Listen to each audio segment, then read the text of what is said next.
So the other day at work, I found out that the dock workers in Hong Kong are on strike. I think that it's kind of an interesting situation, so I wanted to talk to you guys about it today. So the Hong Kong International Terminal Port is owned by a company called HPH Trust, which apparently is owned by the 8th richest person in the world, according to an article that said it was according to Forbes, so take it with a grain of salt. The Hong Kong port is the 3rd largest port in the world, and the dock workers are basically employed by contractors and subcontractors. So even though the port is owned by a big company, the actual employees of the port are not employed by the port itself.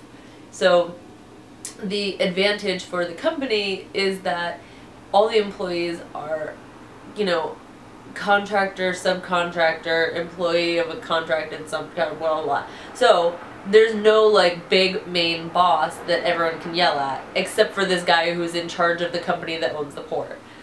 So they've been trying to have negotiations. They had mediators this week. According to both Chinese reports and American media sources, the dock workers have not had raises in their wages in the last 10 to 15 years. Hong Kong and mainland China don't have unions the way that the US have unions.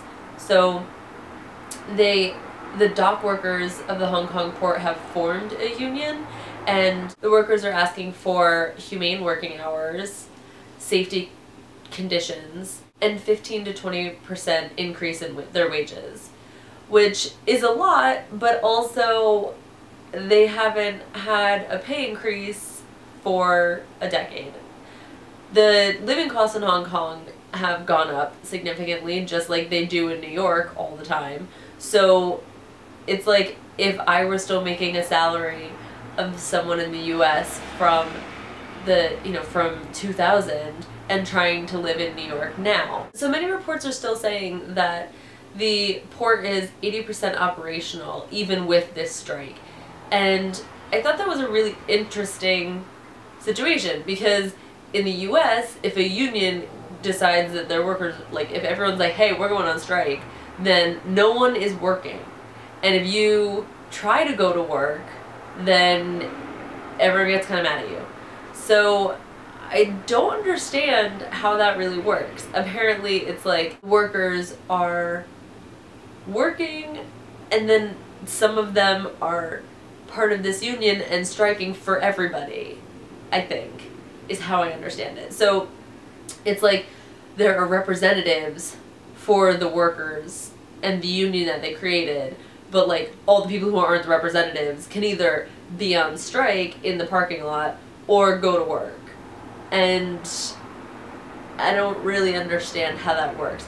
But so as of today, I believe the strike has been going on for 17 days, and there are delays in the port of up to 72 hours. So a vessel can come into the port, be waiting there for, up to 72 hours to be unloaded, and then they have to load it back up with whatever they're exporting from China, and they're all, backed up and everything's behind. And then not only does that delay the working in the port, but then this vessel that's come in has lost 3 days at the port, that then, they need to go finish whatever they're going to do. Maybe they're going to drop off some more stuff at Shenzhen or in Shanghai. I don't know. Then they're already 3 days behind. Then every port is having to work them into their schedule. And so at the end of it, they're a week off schedule, if not more. It's going to be a crazy mess. Even once this is resolved, we're still going to be having this ripple effect of delays and backed up work. So I guess why this is interesting me so much is that it's so different from the US industry. I mean, obviously the US is a major consumer of Chinese exports, but our working conditions and our labor laws are vastly different than China. When there are things like Foxconn, or when, when I guess Adidas or whomever are, you know, using sweatshops, people are in outrage. But when it's just as simple as like, these workers have been working really hard for years and years, and now they're like, no, really, we actually can't live on what you're paying us. Everything, you know, it's dangerous conditions. We're working 12 hours a day with no breaks, and they just want things to be fair. Like that isn't getting as much attention because it's not, I don't know, it's not as dramatic or whatever. We all need to hold everyone accountable for the working conditions, for the employees' well-being, I think. I mean, how do you regulate this on an international scale? I don't know. But I think that as the global market is growing, we need to be coming up with a good system for it. Because you know, companies are using Chinese manufacturing for the cheap labor in order to keep the low cost that they're giving us. And, you know, they don't want to lose our business. We don't want to have to increase our costs. But at some point, something needs to give. I don't know what the answer is, but I think that we're going to have to come up with something. And I think that our generation is really going to be the one to do it, because we've been growing up in a global market.